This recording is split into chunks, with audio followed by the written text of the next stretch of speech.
tơ trung lầu trung này chi xuân ở đây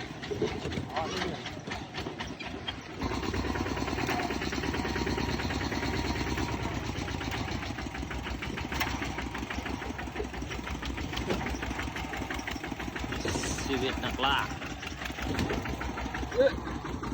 เขาใหญ่พ่นเนาะเตะยูทูบ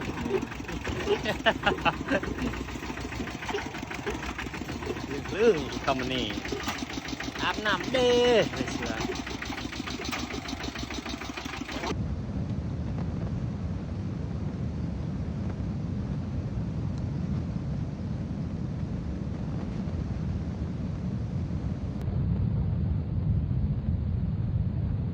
ครับวันนี้มาดูบังกำลังจะทำอะไรบางอย่าง ซึ่งในประเทศของพวกเรายังไม่มีนะจะบัง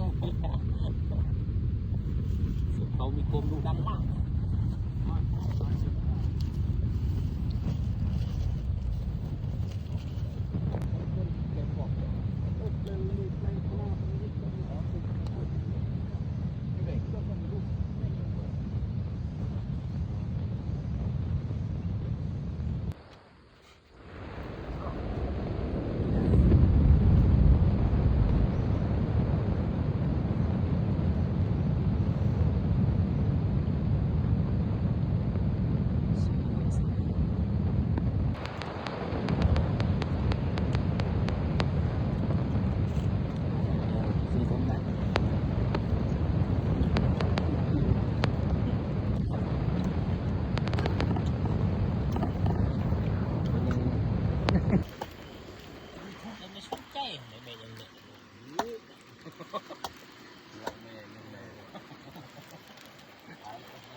เล่นกล้องเลยต้นเลยแซ่บพี่น้องบวมแล้ว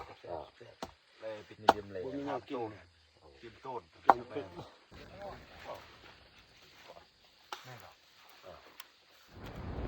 ัวใหญ่นี่มานี่นี่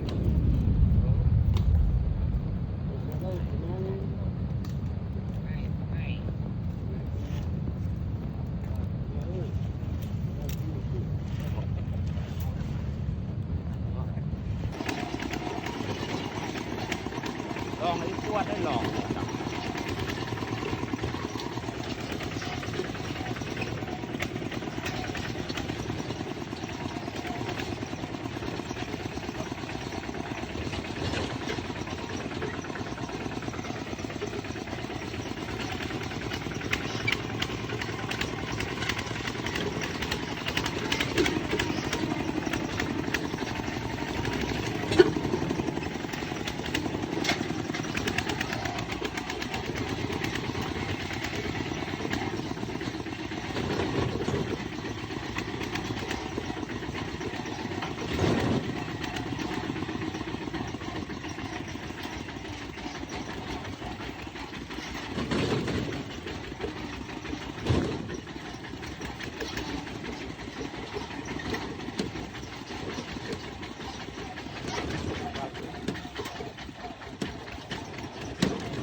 tơ trung lầu